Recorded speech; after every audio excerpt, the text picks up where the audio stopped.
오늘은 성경에서 가장 중요한 장들 중에 하나로 알려진 로마서 8장입니다.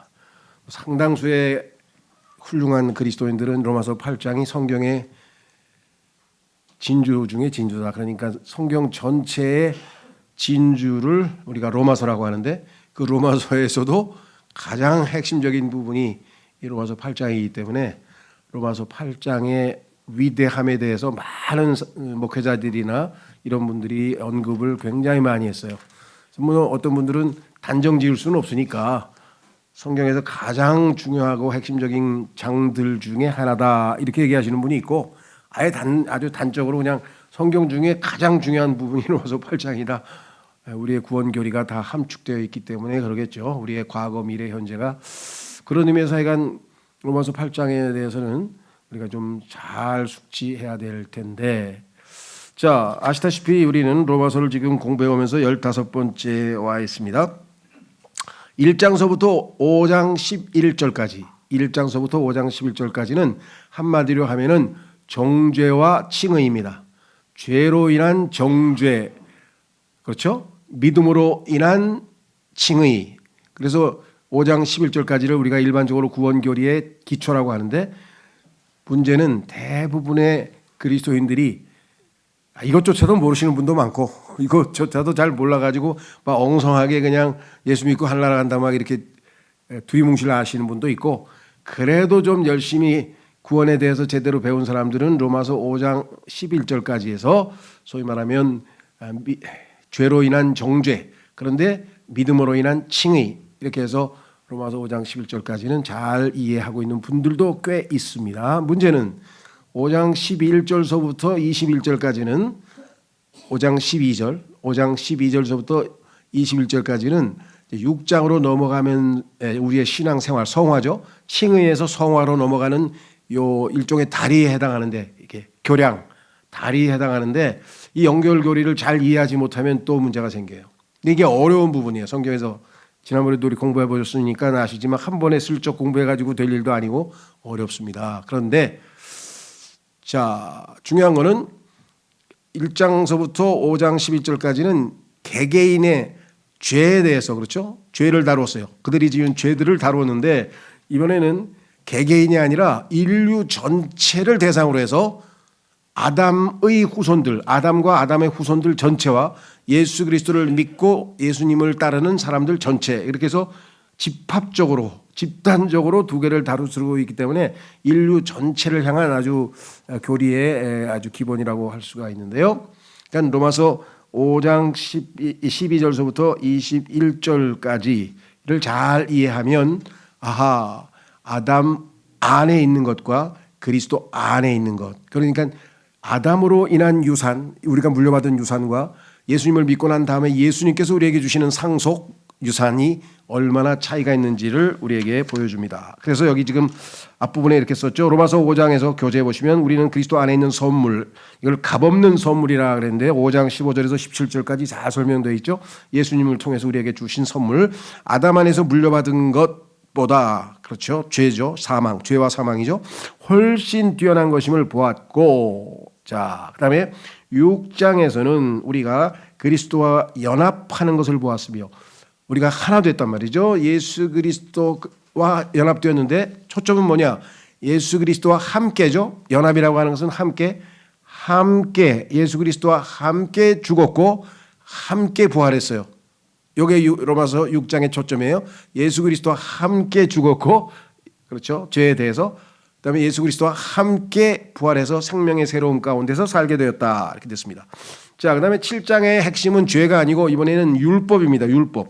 육신 안에 있는 법의 속박, 다시 말해서 율법이 우리에게 얼마나 힘든 과제인가를 우리에게 보여주는 것이 바로 7장이었죠. 그래서 율법에 대해서도 우리의 옛사람이 죽었다. 그래서 두 남편 얘기를 했었죠. 두 남편 얘기를 해서 남편이 죽었기 때문에 이제 자유롭게 새 남편이신 그리스도께로 혼인하게 되어서 이제는 사망에 이르는 열매가 아니고 하나님께 열매를 맺혀드리는 새로운 삶으로 출발하게 되었다, 이렇게 되어 있습니다. 그래서 이 로마서 1장서부터 7장까지 전체를 다 합해서 그러므로 1장서부터 7장까지 이야기를 다 했으니 그러므로 결론은 뭐냐. 그래서 8장은 구원교리의 결론이라고 우리가 할 수가 있습니다. 자, 그래서 이제 그러면 다시 한번 정리를 합니다. 로마서 5장 칭의 5장 11절까지의 칭의에서 다루고 있는 것은 우리가 지은 죄들이에요. 죄악된 행위들 하나 둘 셋 넷 셀 수도 없죠. 뭐 얼마나 많은 죄를 지었습니까? 그 죄들은 다 예수님의 피로 다 씻겨졌어요. 그러니까 죄들을 다루고 있고 예수님의 피로 씻겨졌죠. 그런데 로마서 6장서부터는 다루고 있는 것이 뭐냐면 죄들이 아니고 죄, 단수로 돼 있어요. 죄, 인격, 우리를 부려먹고 우리를 지배하고 우리 위에 군림하는 죄, 우리 몸 안에 들어있는 죄성, 행위들 하나하나가 아니라 죄야, 죄.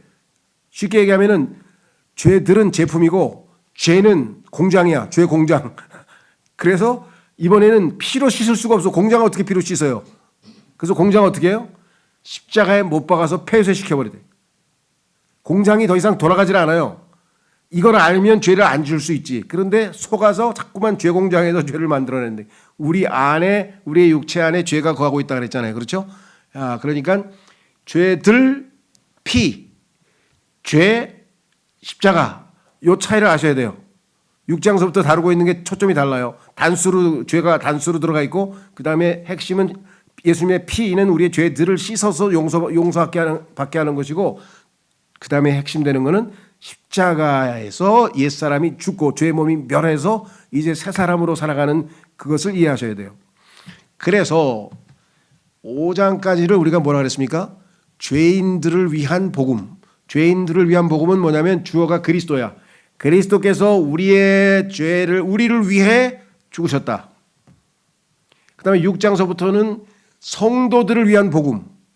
우리가 그리스도와 함께 죽었다. 그러니까 죽은 자의 주어가 달라요. 주어가 바뀌죠. 죄인들을 위한 복음은 그리스도께서 우리 위를 위하여 죽으셨다. 할렐루야. 근데 성도들을 위한 복음은 죄인들이 구원받은 죄인들이 그리스도와 함께 십자가에 못 박혔다. 이렇게 됩니다. 이해가 되시겠죠? 자, 그래서 이 두 가지가 좀 분명해야 우리가 이 참 요나서 8장을 이해할 수 있고요. 그 다음에 또 한 가지 비교할 것은 로마서 7장에는 나라고 하는 표현이 26번이 반복됩니다. 그런데 로마서 8장에는 성령이라고 하는 말이 19번이 반복됩니다. 그러니까 나냐 성령이냐. 그러면 갈라디아서 2장 20절 표현을 하면은 내가 아니요 그리스도께서 내 안에 사신 거라 그랬잖아요. 근데 그리스도께서 육체로 내 안에 살 수는 없잖아요. 성령으로 우리 안에 사시는 거잖아요. 그렇죠? 이것이 지금 7장과 8장의 차이점이다. 그래서 거기 써 있죠. 도표를 보시면 교재 로마서 7장엔 사로잡혀갔어요. 율법에 사로잡혔고 해방됐어요. 그래서 율법이 주인공인가 하면 로마서 8장에서는 성령께서 주인공이 되시고 우리의 육을 다루고 있고 우리의 영이 이제 새 생명으로 살아간다. 우리의 육신 안에 있는 법의 속박을 개시 율법이 우리를 얼마만큼 속박하느냐를 보여주고 있는 반면 우리 영 안에서 율법으로부터 완전한 자유, 속박과 자유의 차이 아시겠죠? 로마서 7장에서는 율법에 의한 속박, 성령에 의한 자유함. 자, 그래서 그 도표를 비교하시면 7장과 8장의 차이도 이해하실 수 있습니다. 자, 그렇다면 밑에 내려가시면 주어는 뭐냐? 어떻게 내주하시는 성령께서 우리에게 생명과 자유를 주실 수 있을까? 이게 지금 로마서 8장의 이제 핵심 주제가 되겠습니다. 그러니까 우리의 삶 속에서 그리스도의 능력이 나타나려면 성령께서 역사하셔야지 우리 힘으로 뭐가 될 수 있는 게 아무것도 없다 이 말이죠. 그게 바로 7장이었잖아요. 우리의 힘으로 기억나세요? 지난주에 7장을 마무리하면서 테마의 교재에 보시면 세 가지 법이라 했어요. 세 가지 법. 세 가지 법에 대해서 얘기했는데 기억나세요? 우리의 생각의 법. 내 생각으로는 하나님의 율법을 잘 지키고 싶어.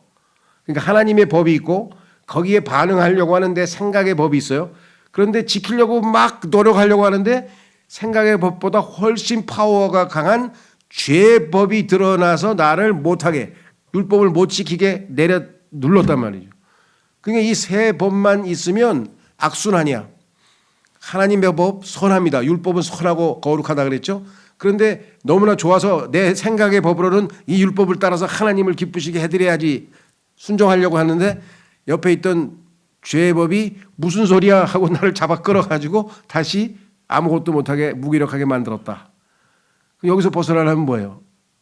외부에서 도움이 들어와야 돼요. 그래서 로마서 7장 24, 25절에서 뭐라 했습니까? 내가 그리스도 예수 그리스도로 말미암아 내가 감사하리로다.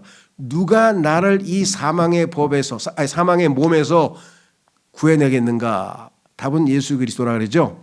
자, 그래서 이 예수 그리스도께서는 우리에게 어떤 법을 적용하시는가? 그 법은 새로운 법이에요. 그것은 뭐냐면 다름 아닌 성령의 생명의 법.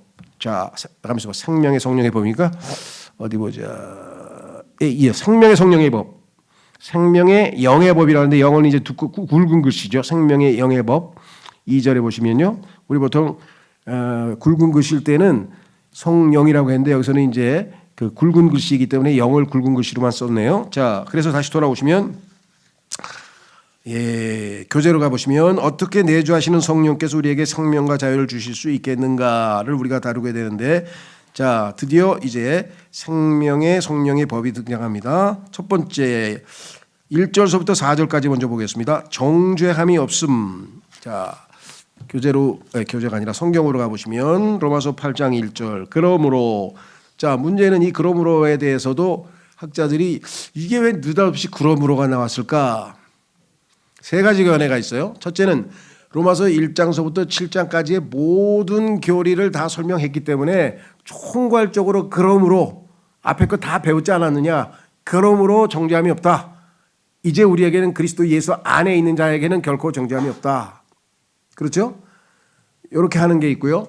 이거 너무나 포괄적이고 앞에 있는 걸 다를 받는다는 말은 좀 그런 것 같다 생각해서 7장 25절, 그러니까 7장을 봤는데 7장 25절에 보면은 뭐라고 되어 있냐면은 이렇게 써 있죠. 나는 우리 주이신 그리스도를 통하여 하나님께 감사드리노라. 그렇기에 나 자신은 생각으로 하나님의 법을 섬기나 육신으로는 죄의 법을 섬기노라.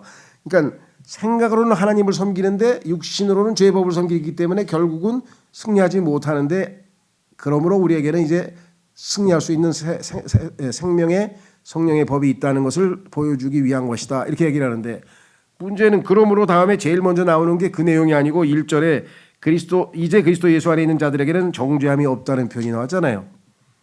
그러니까 자, 우리가 구원받아서 하나님의 자녀가 됐으니까 당연히 정죄함이 없죠.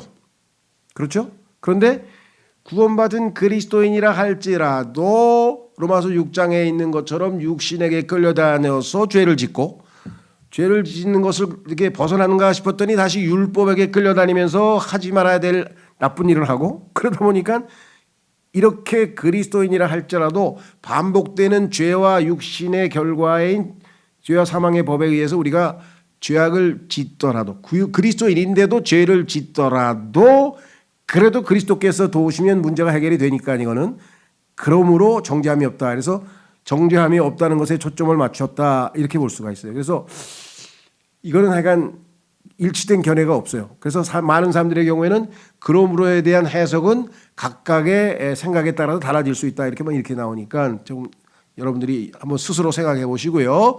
자, 제일 좋은 것은 이 테마가 로마서 8장 1절의 테마는 전체 보면은 1절에서 정죄함이 없다는 얘기를 했잖아요. 그죠? 조건 하나뿐이 없어요. 그리스도 예수 안에서. 그러면 그리스도 안에 예수 안으로 들어갈 수 있는 방법은 딱 하나죠. 예수님을 믿는 순간 성령께서 우리를 그리스도의 몸 안으로 성령 침례를 주셔서 우리가 그리스도 안으로 들어갔다, 이 말이죠. 자, 그래서 8장 끝부분으로 가면요, 마지막에서도 다시 한번 구원의 영원한 보장에 대한 약속을 하고 계십니다. 8장 39절에 보시면, 38절에 보시면 38, 39절에 이는 내가 확신하게 되기 때문이니 곧 죽음이나 생명이나 천사들이나 정사들이나 권능들이나 현재의 것들이나 다가올 것들이나 높음이나 깊음이나 어떠한 다른 창조물이라도 그리스도 예수 우리 주 안에 있는 하나님의 사랑으로부터 우리를 분리시킬 수 없으리라. 그러니까 1절과 38, 39절 마지막 처음과 끝이 다 일관성 있게 뭐예요?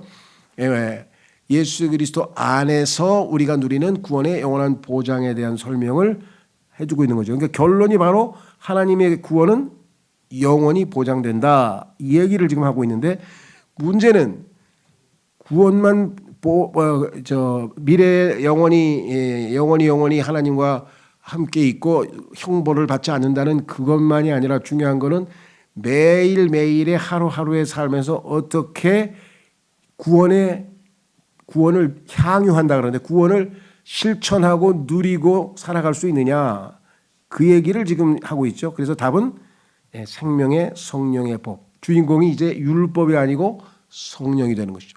그러니까 6장은 죄를 다루고 있고 7장은 율법을 다루고 있고 8장은 성령을 다루고 있는데 이 우리 안에서 역사하시는 성령님, 우리 안에 계신 그리스도께서 이 모든 것을 이루실 수 있는 분이다. 그래서 답은 바로 우리 안에 계신 그리스도 성령, 이것이 8장의 주어이고 또 핵심이죠. 자, 그래서 1절서부터 한번 읽어보겠습니다. 천천히. 그러므로 이제 그리스도 예수 안에 있는 자들에게는 정죄함이 전혀 없나니 그들은 육신을 따라 살아가지 아니하고 다만 성령을 따라 살아가느니라. 문제는 여기서 생겼어요. 자, 이 문장을 잘못 오해하면 여기서 뒷부분을 먼저 해석을 하군요. 육신을 따라 살아가지 아니하고 다만 성령을 따라 살아가는 자들에게는 정죄함이 없나니 이렇게 잘못하면 오해가 될 수 있죠. 그러니까 그 말이 틀린 말은 아닌데 그렇다면 육신을 따라 살아가는 그리스도인은 정죄를 받는다는 뜻이냐? 여기서 또 이제 문제가 생긴 거죠. 그러다 보니까 놀랍게도 뒷부분을 킹제임스 성경을 제외한 모든 성경에서 삭제시켜 버렸어요. 아예 이 문제 이거를 뒤에 있는 말을 그러니까 그들은 육신에 따라 살아가지 아니하고 다만 성령을 따라 살아가는이란 말이 없어요. 다른 성경에는. 그래서 뭐라고 핑계를 대느냐? 8장 4절에 가보십시오. 4절에 가면은 똑같은 표현이 나와요. 8장 4절에 가면은 이는 율법의 의의가 우리 안에 성취되게 되게 하려 하심이라 우리는 육신을 따라 살아가지 아니하고 다만 성령을 따라 살아가느니라. 그렇죠? 그래서 뭐라고 핑계를 대냐면 8장 4절에 있는 내용을 필사하는 사람이 착각해서 8장 1절에 한 번 더 썼다. 그러니까 우리가 생각할 때는 그 말도 안 되는 설명을. 근데 이 사람들에게는 심각한 게 뭐냐면은 구원의 영원한 보장이라고 하는 교리를 성경을 통해서 알고 있어요. 그런데 만약에 이걸 잘못 해석하면 그리스도인들 중에서 성령을 따라 살아가는 자들에게는 정죄함이 없는데 육신을 따라 사는 우리 중간에 있잖아요. 카널맨, 소위 말하면 육신적인 그리스도인도 있잖아요. 우리 여러분들 최근에 나온 책자에 보면은 그러면 육신적인 그리스도인은 어떻게 될 거냐 이거요. 정죄함이 있어요, 없어요? 있다고 하면은 구원의 영원한 보장의 교리가 없어져. 그러니까 어떻게 해요? 이거를 일단 골치 아프니까 잘 모르겠어요. 왜 지었는지 해가 성경에서 지어버렸어요. 자, 두 번째 또 다른 해석이 있어요. 이건 무슨 소리냐? 성령을 따라 살고 있지 않는 그리스도에게는 정죄가 있다. 이렇게 가리킵니다. 그럼 구원의 영원한 보장을 안 믿는다는 거냐? 아니야. 구원의 영원한 보장은 믿어. 그러면 그게 정죄가 있다는 게 무슨 소리냐 그랬더니 성경에 보니까 이 정죄라고 하는 단어가 어떤 문맥에서는 영원한 정죄, 지옥심판, 영원한 정죄의 뜻으로 쓰이기도 하고 어떨 때는 일시적인 하나님의 징계의 뜻으로도 쓰이더라. 여러분 고린도전서에서 보면은 성찬식을 할 때 주의 만찬할 때 주의 몸을 분별하지 못하고 죽는 환자들에게는 정죄가 따르느니 할 때 그때 정죄는 육적인 죽음을 얘기하는 거지 영원한 심판 얘기가 아니잖아요. 그러니까 성경에 보면은 한 대여섯 군데에서 그리스도인에게는 일시적인 정죄가 있다는 표현들이 나와요. 그러니까 그거를 근거로 해서 이건 의미가 좀 되죠. 그래도 왜? 그리스도인에게 성령을 쫓아 사는 사람에게는 당연히 아무 정죄가 없는 거죠.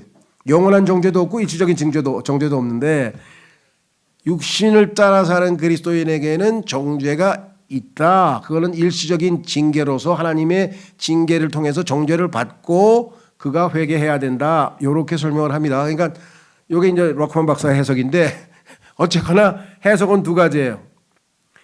문제는 어떤 게 이 문맥에 맞는 것이냐. 저는 첫 번째 게 맞다고 생각해요. 왜? 1절에서 그리스도 안에 있는 자, 구원받은 사람에게는 정죄감이 없다 그랬죠. 8장 38, 39절에도 구원받은 사람들에게는 결코 영원토록 그리스도의 사랑에서 끊어질 수 없다고 했죠. 그러면 8장 전체는 그리스도인에게 소망을 주고 그렇죠. 이 격려를 하고 하는 문맥이지 갑자기 너 그리스도인인데 육신을 따라 살면 하나님의 정죄를 받을 수도 있어. 정신 차려 라고 하는 경고냐. 그 경고가 있을 수는 있어요. 다른 곳에서 성경에서. 그러나 이 로마서 8장의 문맥에서는 어울리지를 않는다 이 말이죠. 1절과 마지막 절에서 전체적으로 다 그리스도의 영원한 구원의 보장을 설명하고 있기 때문에 그렇습니다. 그렇다고 해서 성경에 대해서 아주 출중하신 분이 얘기했는데 또 우리가 무시할 수는 없잖아요. 그죠? 그래서 세 가지 현상이 지금 나타나는 거예요. 구원의 영원한 보장의 교리가 무너질까 봐 아예 성경을 삭제시켜버린 사람도 있고 성경이 원래대로 있는 킹제임 성경을 쓰는 사람 중에서는 두 가지로 또 해석이 나뉜다 그랬습니다. 그래서 요거는 여러분들이 이렇게 참조로 알고 계시고요. 자, 2절 이는 그리스도 예수 안에 있는 생명의 영의 법이 나를 죄와 사망의 법으로부터 자유롭게 하였기 때문이라. 그러니까 세 가지 법. 자, 하나님의 법이 있는데 우리의 생각의 법은 하나님의 법을 지키려고 하는데 죄의 법이 더 강력해서 우리를 사망으로 끌고 내려옵니다. 그때 무슨 법? 여기 나와 있는 것처럼 생명의 영의 법이 나를 그렇죠. 죄와 사망으로부터 자유롭게 하였기 때문이라. 우리가 여러분 잘 아시는 만유인력의 법칙이라는 게 있잖아요. 그럼 어디에 가서든지 물건은 위에서는 아래로 항상 아래서 당기는 지구의 인력 때문에 다 물건이 땅으로 떨어지잖아요. 근데 비행기는 땅으로 안 떨어지고 뜨잖아요. 왜? 양력이라고 하는 것은 이 지구의 중력, 소위 말해서 만유인력보다 훨씬 강한 힘이기 때문에 그렇잖아요. 그렇죠? 예. 그러니까 성령님 생명의 성령의 법은 훨씬 더 강력한 법이기 때문에 우리가 죄로 미끄러지고 오는 것을 훨씬 더 강력한 힘으로 떠받쳐서 우리를 생명의 길로 인도해 주신다. 3절 이는 율법이 육신을 통해서는 약하였으므로 율법이 할 수 없던 것을 율법이 할 수 없던 것은 우리에게 생명을 주는 겁니다. 율법을 100% 예수님처럼 지키면 생명을 당연히 받을 수 있죠. 그런데 우리는 아담의 후손으로 죄를 우리 몸에 지니고 있는 자로서 도대체 이 율법을 완전히 지킬 수가 없는 존재잖아요. 그래서 율법이 육신을 통해서는 약하였으므로 우리가 영적인 힘이 약해서 율법을 지킴으로써 생명을 얻을 수 있는 방법이 없어. 그렇죠? 율법이 할 수 없던 것을. 그러면 율법이 못하는 것을 하나님은 어떻게 하셨나? 하나님께서는 죄로 인하여 자기 자신의 아들을 죄 있는 육신과 같은 모습으로 보내시오. 그래서 예수님이 육신과 같은 모습, 왜 그렇습니까? 예수님은 아담은 아니죠. 아담의 후손처럼 우리 몸 안에 죄를 지니고 있지 않잖아요. 유전으로 물려받은 게 아니죠. 아시다시피 처녀 탄생을 하셨기 때문에 성령으로 말미암아 잉태하셨기 때문에 요셉으로부터 죄성을 물려받지는 않으셨죠. 그래서 육신의 모습만 띄고 우리하고 똑같은 모습인데 안에는 죄가 안 계신 상태로 오셨죠. 그러니까 어떻게 보면은 아담과 같은 상태로 오신 거예요. 아담은 죄 짓기 전에, 죄진 이후 말고 죄 짓기 전에 아담 같은 모습으로 오셨죠. 육신 안에 있는 죄를 자 예수 그리스도 안에 육신에 인류의 모든 죄가 그 안에 다 들어가 있어요. 그래서 그 죄를 정죄하셨기 때문이라 그랬어요. 자, 그래서 하나님께서는 육신이 할 수 없는 일을 하나님은 하셨다. 이는 왜 이렇게 하나님이 하셨을까? 율법의 의의가 우리 안에 성취되게 하려 하심이라. 우리의 의해서가 아니고, 자, 의리에 의해서라고 성경을 뜯어 고친 성경이 있어요. 그것은 누구 성경이냐? 여호와의 증인을 포함해서 행위 구원을 가르치는 사람들의 성경은 우리에 의해서. 그러니까 이 사람들은 율법을 죽으라고 열심히 지키는 것이 평생의 신앙생활의 목표입니다. 죄송하지만 헛수고를 하는 거죠. 왜? 어떻게 우리의 육신으로 율법이 못한다 그랬잖아요. 2절에 이는 율법이 육신을 통해서 약하였으므로 율법이 할 수 없던 것을 율법을 지키면서 하려고 하다 보니까 안 되는 거죠. 그래서 우리는 그게 아니라 율법의 의가 우리 안에 성취되는 거예요. 수동. 누가? 예, 우리 안에 계신 그리스도. 다시 말해서 성령님께서 예수님께서 이 땅에서 사실 때 단 한 번 죄를 짓지 아니하고 33년 반을 사셨잖아요. 그러면 그 예수님께서 우리 안에서 사시면 율법의 의가 성취되겠어요? 안 성취되겠어요? 내가 살지 않고 그리스도께서 사시면 그렇죠. 문제는 자주 내가 예수님을 제끼고 내가 나서서 문제를 일으켜서 그렇지 문제만 안 일으키면 예수님께서 얼마든지 완벽하게 사실 수 있는 거죠. 자, 그래서 여기 나와 있습니다. 우리 안에 성취되게 하려 하심이라. 우리는 이와 같은 율법의 의가 우리 안에 성취될 수 있는 우리는 어떤 사람이냐? 라이프 스타일이 육신을 따라 살아가지 아니하고 다만 성령을 따라 살아가니라. 육신을 따라 살지 않고 성령을 따라 살기만 하면 율법의 의가 우리 안에서 자동적으로 성취될 수 있다. 우리도 예수 그리스도처럼 살 수 있다. 이렇게 되는 것이죠. 5절서부터 이제 본격적으로 육신과 성령과의 대조가 나옵니다. 이는 육신을 따르는 자들은 육신에 속한 것들을 생각하지만 성령을 따르는 자들은 성령께 속한 것들을 생각하기 때문이라. 이는 육신적으로 생각하게 되는 것은 사망이나 영적으로 생각하게 되는 것은 생명과 화평이기 때문이라. 이는 육신적인 생각은 하나님을 대적하여 원수가 되기 때문이니 그 생각이 하나님의 법에 복종하지 아니하며 정령 복종할 수도 없기 때문이라. 자, 여기서 5절, 6절, 7절에서 나와 있는 핵심 단어가 뭐입니까? 생각이에요. 생각. 내가 생각하는 것이 육신적인 방식으로 육신적인 것을 생각하면 내 생활 자체가 육신적으로 되어버리는 거고, 내가 영적인 것을 생각하면 내 삶 자체가 영적인 것이 되는 것이고, 그래서 우리의 생각은 전쟁터예요. 전장터. 그러니까 우리의 생각이 영적으로 성령을 쫓아 영적인 생각을 하면 우리가 성령을 쫓아 사는 삶이 되고, 우리의 생각이 육신적인 생각을 하게 되면 육신을 쫓아 사망과 범죄와 죄와 사망 가운데 살아가게 되는 것이고. 자, 그래서 이 생각을 어떻게 해야 되느냐, 사로잡아야 되는데 두 가지 보겠습니다. 신앙생활에서 내가 지금 하루 종일 나는 오늘 무슨 생각을 했는데 한번 점검해 보세요. 여러분이 하루에 생각한 것을 숫자로 만약에 100개를 생각했다. 그런데 내가 생각한 것 중에서 100개 중에서 몇 개가 영적인 생각이고 몇 개는 육신적인 생각인가 한번 해보세요.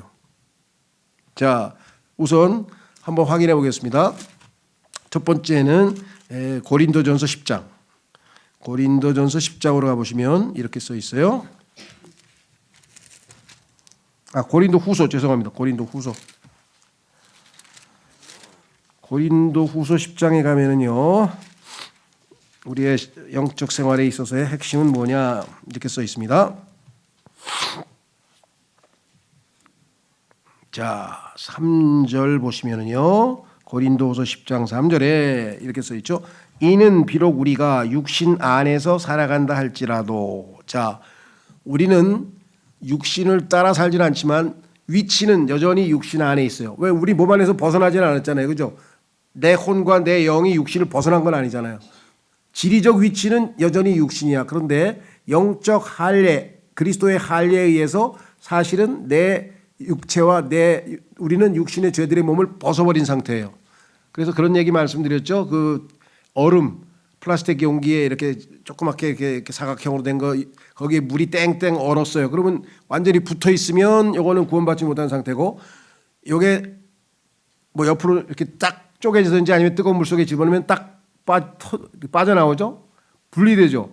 그것을 성경에서는 하나님의 말씀인 성령의 칼, 그죠? 말씀의 칼인 성령이 들어오셔서 싹 해서 우리의 육신의 죄들의 몸을 벗어버렸다고 골로새서 2장에서 말씀하셨잖아요. 그걸 영적 할례라고 여러 번 말씀드렸죠. 그래서 위치는 여전히 육신 안에 있죠. 여기 나와 있죠. 육신 안에서 살아간다 할지라도 우리가 육신을 따라 전쟁하는 것은 아니기 때문이니, 4절, 이는 우리의 전쟁 무기들은 육신에 속하지 아니하고 다만 하나님을 통해 막강하여 강한 요새들을 무너뜨리기 때문이라. 자, 그 다음에 중요하세요.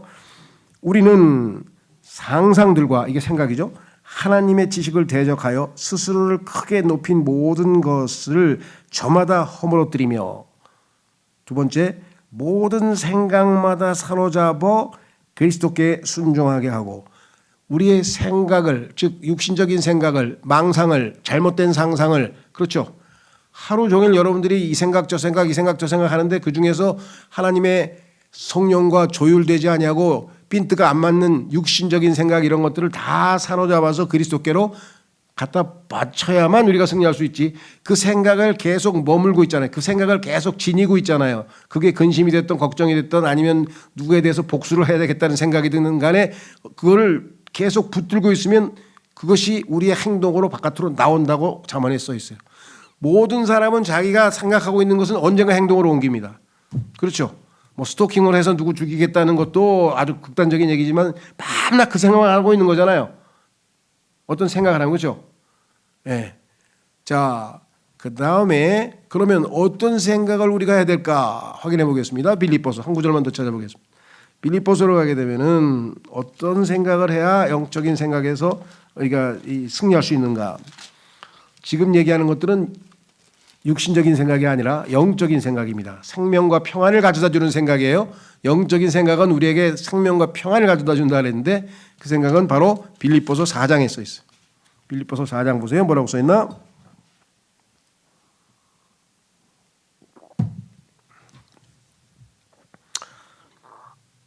빌립보서 4장 6절서부터 보시면 아무 일에도 염려로 가득 차지 말자 그랬죠. 염려는 뭐예요? 늘 근심 걱정, 이게 생각이죠. 염려라는 거. 그 다음에 다만 매사에 기도와 간구로 감사들 드리면서 너희의 요청들이 하나님께 알려지게 하라. 그리하면 모든 지각을 초월하는, 이해는 안 되죠. 그러나 하나님의 평안이 그리스도 예수를 통하여 너희의 뭘 지킨다고요? 마음과 생각을 지키시리라. 그래야 영적인 생각이 유지될 수 있고, 마음과 생각을 지키시지 않으면 우리의 생각은 어디로 갑니까? 쓸데없는 망상으로 가는 거예요. 한탕에서 주식을 왕창 벌어가지고 내가 멋진 저 아부다비에 가서 그냥 드라이 뭐 막 이렇게 막 망상이 막 여기서 저기서 돌다가, 그렇죠. 쓸데없는 잘못된 생각들 여기 나와 있어요. 이걸 써놓으시면 돼요. 나는 수첩에다 써놨는데 8절에 마지막으로 형제들아 만일 어떤 덕이 있거나 어떤 찬사가 있다면, 자, 생각을 할 내용을 적어놨어요. 무엇이든지 탐된 것을 생각하라. 무엇이든지 정직한 것들을 생각하라. 무엇이든지 공정한 것을 생각하라. 무엇이든지 순수한 것들을 생각하라. 무엇이든지 사랑스러운 것들을 생각하라. 무엇이든지 좋은 평판에 속하는 것들을, 이런 것들을 생각하라. 이게 우리의 생각에 가득 차 있으면 이런 라이프 스타일, 즉 영적인 삶을 사는 것이고, 밤낮 근심 걱정 미워하고 막 억울하다, 아유 내 그놈한테 속아서 아유 내가 언제 복수하나, 막 이 생각 저 생각 하면 그냥 쟁인 그 생각하다 보면은 육신적인 생활을 사는 거예요. 그렇죠? 그 로마 써 있잖아요. 다시 한번 강구하고 기도하겠습니다. 이게 로마서 8장은 시간이 한 서너 번 해야 될 것 같아요. 분류가 많아서. 자, 오늘 핵심은, 자, 로마서 8장으로 가서 보세요. 뭐라고 되어 있나? 5, 6, 7절입니다. 이는 육신을 따르는 자들은 육신에 속한 것들을 생각하지만 성령을 따르는 자들은 성령께 속한 것들을 생각하기 때문이라. 아까 우리 빌립보서 4장에 나와 있는 그게 다 성령을 따라 생각하는 자들의 생각이죠. 어떤 생각을 하나 생각해 보세요. 두 번째, 이는 육신적으로 생각하게 되는 것은 사망이나, 육신적으로 생각하잖아요. 그럼 우리의 영이 축 처지고 죽어가지고 성령 충만, 그런 게 하나도 없어요. 그냥 그리스도인이긴 한데 무기력한 삶을 사는 거야. 사망이라고 하는 것은 기력이 하나도 없는 걸 사망이라고 하잖아요. 그 다음에 영적으로 생각하게 되는 것은, 내가 영적인 생각을 하게 되면 어떻게 돼요? 생명과 평안을 누릴 수가 있어요. 생명과 화평이기 때문이라. 7절, 이는 육신적인 생각은 하나님을 대적하여 원수가 되기 때문이라. 그 생각이 하나님의 법에 복종하지 아니하며 정령 복종할 수도 없기 때문이라. 그렇죠? 자, 그렇기에 육신 안에 있는 자들은 하나님을 기쁘게 해드릴 수 없느니라. 자, 그래서 9절, 그러나 하나님의 영께서 너희 안에 거하신다면 너희는 육신 안에 있지 아니하고 오직 성령 안에 있느니라. 이제 만일 어떤 사람에게 그리스도의 영이 없다면 그는 전혀 그분께 속한 자가 아니니라. 자, 요거 이제 다음 시간에 좀 보완하고요. 5절, 6절, 7절에서 우리의 육신적인 생각은 사망을 낳고 영적인 생명은 생명을 낳고 플러스 뭐가 있어요? 화평. 생명 플러스 화평을 누리고 싶으면 신앙생활에서 영적으로 생각하라. 그렇죠? 육신적으로 생각하면 사망. 그냥 영적으로 힘이 하나도 없고 기쁨도 없고 즐거움도 없고 행복감도 없고, 그런데 영적으로 생각하니까 생명뿐만 아니라 화평이 내 마음을 지배하게 되더라. 이렇게 되잖아요. 그렇죠? 자, 그래서 다음 시간에 우리 안에 역사하시는 성령께서 우리 그리스도인의 신앙생활의 주역이라 이거예요. 주역. 그분께 우리를 내어 맡기는 삶이 지속될 때 진정한 의미에서의 신앙생활이 되겠죠. 예, 이 시간에는 오늘 주신 말씀을 통해서 주님, 이제 하나님의 법을 순종하고 싶어서 제가 생각의 법으로는 하나님의 법을 사랑했지만 죄의 법이 너무 세서 내가 져서 패배를 하고 있는데 그리스도 예수님을 통해서 생명의 성령의 법이 나를 끌어올려서 생명을 주시고 이제 성령께서 나를 주관하셔서 이제 영적인 생각을 통해서 생명과 화평을 주시니 감사합니다. 지속적으로 이와 같은 영적인 생각을 하면서 영적인 신앙생활을 지속해 나갈 수 있도록 주님께서 도와주시옵소서. 다 같이 기도하겠습니다.